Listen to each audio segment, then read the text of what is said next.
keputusan-keputusan dalam rangka ketentuan larangan dan atau ketentuan perintah. Maka ada 3. Yang pertama adalah perizinan. Ya, perizinan itu substansinya mengendalikan masyarakat dengan cara mengeluarkan izin. Contoh, SIM. SIM itu adalah sebetulnya kepentingan negara, bukan kepentingan kita. Ya, kenapa? Karena negara ingin memastikan berapa orang warga Indonesia yang bisa mengoperasionalkan mobil, berapa yang motor, berapa yang bus, berapa yang truk. Maka ada klasifikasinya A, B, C. Gitu. Bahkan ada umum misalnya. Nah itu adalah perizinan, mengendalikan, saya katakan, ya, mengendalikan masyarakat dengan cara mengeluarkan perizinan. Termasuk juga izin menembak misalnya. Ya, dari perbaktian ingin memastikan berapa ratus orang Cianjur yang bisa menembak. Sekalipun orang bisa menembak belum juga punya pistol.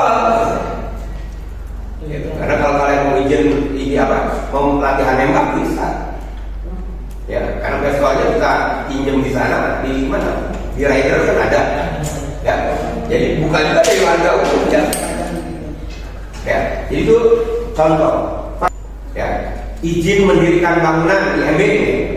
IMB adalah kepentingan negara untuk memastikan berapa masyarakat Indonesia yang punya rumah.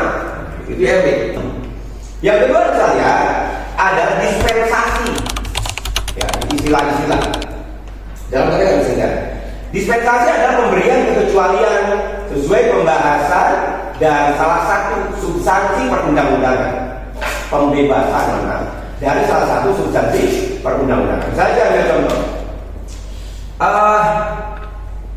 Kalau ke puncak itu hari Minggu pasti macet. Kalau sesuai dengan undang-undang lalu lintas maka ikuti, tidak boleh menyalip. Sesuai saja, kalau satu jalur, walaupun macet ikuti, itu undang-undang lalu lintas. Bagaimana agar kita cepat? Maka dipergunakan dispensasi. Dispensasi itu adalah pemberian kekecualian, pembebasan dari satu substansi perundang-undangan. Jadi kalau Anda lihat undang-undang lalu lintas, tidak ada itu. Ya, karena ingin cepat dan pejabat, ya Jokowi atau Prabowo dan Cianjur ingin cepat ke Jakarta, karena Jakarta akan ada rapat paripurna. Maka pakai dispensasi, pakai foreheader, yang lain suruh mundur, disuruh ke pinggir. Nah, itu dispensasi. Dalam konteks misalnya jalan raya, siapa yang menyimpang? Polisi. Yang memberikan dispensasi. Itu dispensasi. Ya, contohnya. Ya. Kemudian saja yang ketiga ada konsesi. Ya. Konsesi adalah kepentingan umum menuntut kegiatan-kegiatan dari si penerima konsesi. Misalnya, para penambang dituntut untuk melakukan reklamasi tambang. Kita ambil contoh di daerah Jebron. Anda boleh jalan-jalan ke Jebron. Ya. Nah itu harus lihat. Bagaimana kalau sudah tidak ada pasir lagi, maka harus ada konsesinya, maka harus direklamasi. Cara bagaimana? Bila ditimbun lagi. Selanjutnya yang kedua, misalnya keputusan-keputusan yang menyediakan sejumlah uang. Ya, maka ini adalah contohnya subsidi. Jadi subsidi itu adalah ketentuan yang menyediakan sejumlah uang. Siapa yang menyediakan sejumlah uang untuk subsidi? Masyarakat melalui APBN. Gitu. Kita bayar pajak melalui pendapatan negara, masuk APBN, di APBN nanti dialokasikan. Oh, untuk subsidi BBM sekian persen, sekian miliar. Untuk subsidi misalnya katakan raskin, maka sekian persen. Beras itu juga subsidi sama. Gitu. Atau subsidi apa lagi? Raskin, BBM, subsidi kesehatan. Yang katanya apa? Kalau kesehatan bentuknya BPJS, nah, itu juga sama. BPJS ini makanya sekarang banyak sekali negara menunggak ke rumah sakit akibat BPJS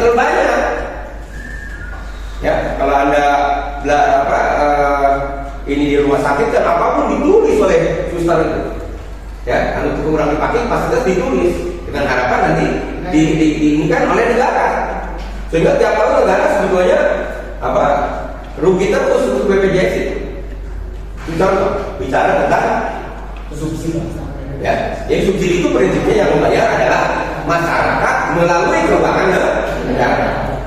Misalnya BBM, maka dari harga misalnya negara beli per barelnya di pasar minyak per barel misalnya katakanlah 10 juta per barel misalnya, maka dijual di masyarakat kemudian per liter misalnya jatuhnya harusnya 6.000 karena 6.000 kemahalan, maka dijual 3.000, berarti ada selisih 3.000, maka 3.000 nya ditangani oleh negara. Berarti apa? Subsidi. Ya, tidak hanya subsidi, termasuk juga tadi ada bansos, ya, ada raskin, apalagi ada kesehatan, terus ya LPG, ini juga contoh. Ya, keputusan yang menyediakan sejumlah uang. Kalau raskin karena akhirnya diberikan beras. Ya, bagi masyarakat miskin kan diberikan misalnya tiap bulan rutin 1 bulan misalnya dapat berapa kilo misalnya untuk kepentingan itu, tapi tidak semua juga dapat. Nah, itu contoh subsidi. Jadi subsidi itu macam-macam ya di dalam praktek. Kemudian yang ketiga adalah keputusan yang membebankan suatu kewajiban keuangan. Ini sekarang membebankan, kalau ini menyediakan, jadi negara yang menyediakan negara. Kalau subsidi ini adalah negara yang harus menyediakan. Kalau keputusan yang membebankan, maka ini salah satunya penetapan pajak dan retribusi. Jadi pajak dan retribusi itu adalah keputusan yang menyebabkan suatu kewajiban keuangan.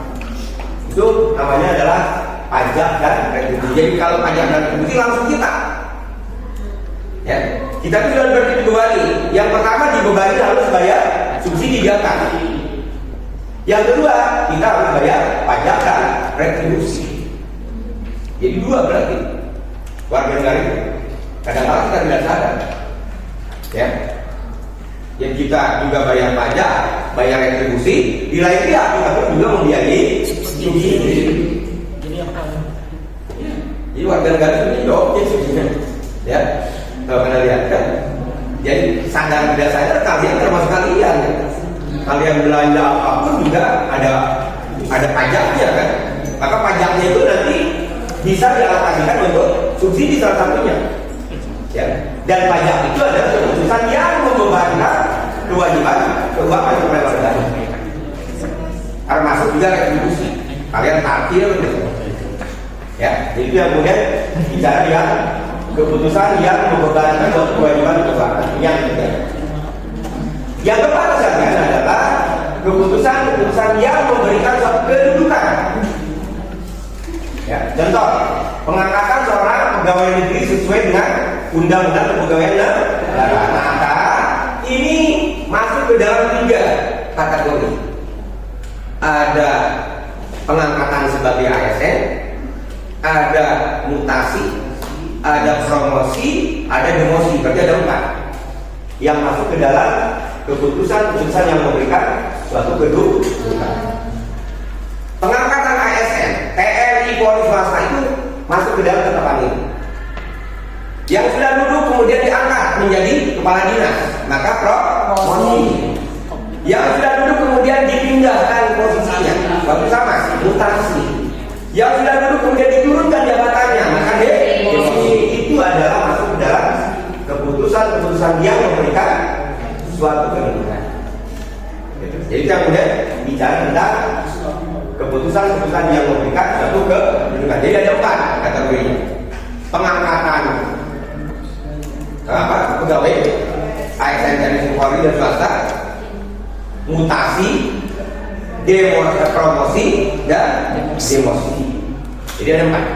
Ya, ini adalah jenis keputusan yang memberikan suatu kedudukan. Kemudian yang kelima kalian adalah keputusan penyitaan. Ya, pencabutan hak berdasarkan undang-undang tentang pencabutan hak milik. Undang-undang 20 tahun 1961 penyitaan, ya. Penyitaan ini dilakukan oleh lembaga peradilan.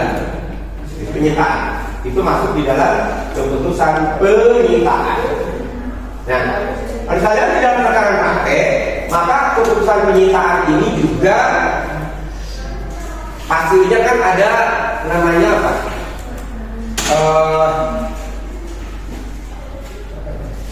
Kalau di dalam perdata itu apa? Semacam perdata. Objek sengketa tidak boleh dipindahtangankan, misalnya apa? Namanya apa? Rumah objek sengketanya, ya. Agar rumah ini tetap menjadi objek sengketa, maka tidak boleh dipindahtangankan. Itu status quo. Maka dalam konteks keputusan penyitaan maka mengenal istilah status quo. Ya, di dalam bahasa perdata ada ya status quo. Jadi kalau objek sengketa yang tidak boleh, misalnya begini, objek sengketanya misalnya katakanlah surat berharga misalnya, ya saham misalnya. Agar saham ini sesuai dengan pelaporan di awal, ya maka syaratnya tidak boleh dipindah tangankan. Maka agar tidak boleh dipindah tangankan, maka saham ini kemudian dikenakan status quo. Maka termasuk juga misalnya juga ketika bicara dalam konteks objek rumah misalnya juga mengenal ada yang namanya status quo. Ya, jadi status quo itu udah di awal tidak boleh ada pemindah tanganan. Ini kemudian bicara tentang keputusan penyitaan. Terakhir misalnya, jadi sini sudah tata negara, ya, atau bersikap menurut doktrin. Maka yang pertama, keputusan tata usaha negara, perorangan dan kebendaan. Ini istilahnya adalah Prosling and Jackson, ya, di bahasa perdata. Maka ada dua. Yang pertama, ini adalah keputusan tata usaha negara perorangan. Ya, adalah keputusan yang diterbitkan kepada seseorang berdasarkan kualitas pribadi tertentu, di mana hak yang timbul tidak dapat dialihkan kepada orang lain. Ini keputusan perorangan. Misalnya kita ambil contoh keputusan ketatanegaraan dalam konteks pengangkatan dosen, tidak bisa dipindahkan ke yang lain. Kalau di dalam SK-nya Deddy Mulyadi tidak boleh dipindahkan ke istri misalnya, atau ke anak misalnya. Tidak boleh. Kenapa? Karena ini kaitannya dengan kualitas pribadi, kualitas kepribadian tertentu. Ya, itu yang kemudian dikatakan keputusan tata usaha negara perorangan. Contoh SK, PNS, Yatim dan seterusnya. Ya, itu juga masuk ke dalam keputusan tata usaha negara perorangan. Yang terakhir adalah keputusan tata usaha negara kebendaan. Adalah keputusan yang diterbitkan berdasarkan kualitas atau status suatu benda sebagai objek hak, di mana hak yang timbul dapat dialihkan kepada orang lain. Contoh, sertifikat hak atas tanah, BPKB, STNK kendaraan bermotor. Ya, ini boleh dipindah tangankan, boleh diperjualbelikan. Ya, sertifikat atas tanah bisa dipindah dijualbelikan. Ya, kemudian BPKB kendaraan bisa, bahkan diagunkan juga bisa untuk mendapatkan pinjaman dengan BPKB. Ini adalah contoh keputusan tata usaha negara kebendaan. Jadi itu adalah versi kehanus. Jadi keputusan tata usaha negara.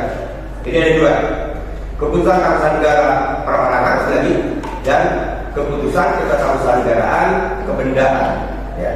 Bedanya kalau perorangan tadi kaitannya dengan kualitas pribadi tertentu. Ya, orang yang mendapatkan SIM itu orang yang hanya yang punya bisa kendaraan, bisa motor, bisa mobil, itu boleh punya SIM. Bagaimana kalau orang yang tidak bisa. Itu yang dikatakan keputusan tentang usaha negara perorangan. Yang kedua adalah keputusan tentang usaha negara kebendaan. Ya, contohnya sertifikat ya, tanah BPKB STNK. Ya, syaratnya di dalam keputusan tentang usaha kebendaan boleh dipindah tangankan. Ya, boleh dipindah tangankan. Sertifikat boleh juga. Ya, kemudian BPKB juga sama. Bahkan boleh diagungkan. Itu adalah bicara tentang keputusan tata usaha negara kebendaan. Jadi ada dua kategori. Keputusan tata usaha negara perorangan, ada keputusan tata usaha negara kebendaan. Ini bicara tentang teori dengan, teori dengan. Ya. Sampai di sini ada pertanyaan. Kalau tidak ada selesai. Ya, kita sampai di keputusan tata usaha negara perorangan. Itu saja yang perlu disampaikan. Kalau tidak ada pertanyaan, dan mari kita tutup dengan bersama-sama baca hamdalah bersama-sama. Oke. Dan Assalamualaikum warahmatullahi wabarakatuh. Kesimpulan dari pemaparan tadi adalah KTUN memiliki pengaruh besar dalam kehidupan sehari-hari. Keputusan-keputusan yang dikeluarkan oleh pemerintah dapat mengatur tingkah laku melalui perizinan, dispensasi, dan konsesi. Pemerintah mengatur bagaimana masyarakat bertindak. Kemudian juga mengarah kepada kesejahteraan, seperti subsidi, dapat meningkatkan kesejahteraan masyarakat. Sementara pajak dan retribusi digunakan untuk membiayai kegiatan negara. Kemudian juga dapat menentukan status. Keputusan pemerintah dapat mengubah status seseorang seperti menjadi pegawai negeri. Nah, yang terakhir juga dapat mengambil hak. Dalam kasus tertentu, pemerintah dapat mengambil hak milik warga negara. Intinya, KTUN berperan penting dalam mengatur kehidupan bermasyarakat, baik dalam memberikan kemudahan maupun pembatasan.